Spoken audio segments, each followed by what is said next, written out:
Mkuu wa mkoa wa Dar es Salaam Albert Chalamila ameitaka mamlaka ya udhibiti usafiri ardhini LATRA kusikiliza maoni ya wamiliki wa magari kuhusu mwenendo wa nauli, hususan katika kipindi hiki cha changamoto ya upatikanaji na bei ya mafuta.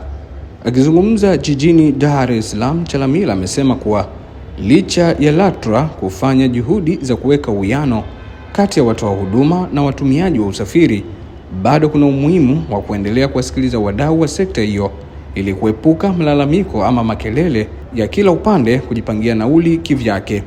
Mimi naitwa Mikandaba na hizi ni ripoti zaidi.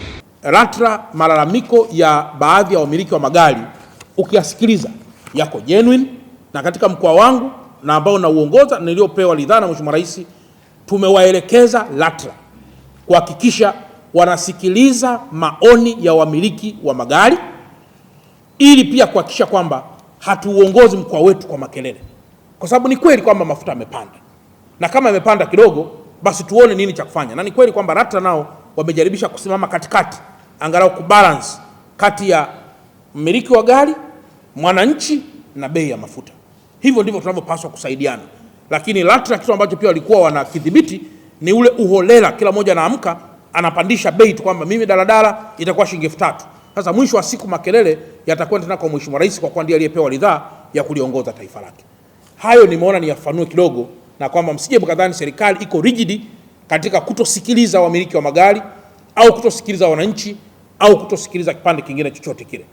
Lakini na jambo la mwisho, kumbukeni Tanzania sisi pia tuna mafuta yanayokwenda kwenye mataifa wenzetu, yale yanaitwa transit goods, ambazo zinakwenda kwenye mataifa ya wenzetu.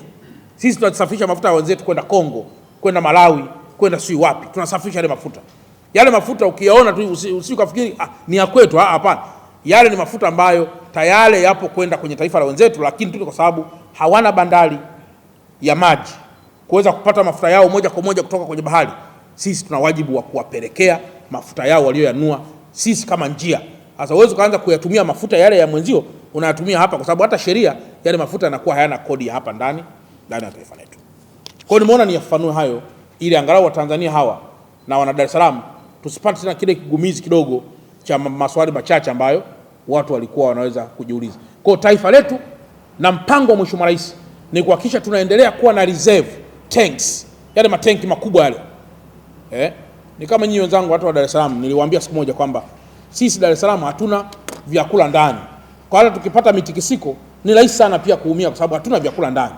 Sasa kitu ambacho Mheshimiwa Rais alikibuni, na ndio mwaka huu kinazidi kutokea, aliwaelekeza mamlaka zinazopaswa kufanya kwamba ni vizuri tukaanza kujenga matenki makubwa, ili hata kama dunia itarise na kufall kwa namna fulani, tuwe angalau basi na mafuta kiasi chini hata miezi miwili, miezi mitatu, mwezi mmoja full, kwamba tuna mafuta, hatuwezi tena kuagiza kwa miezi hiyo.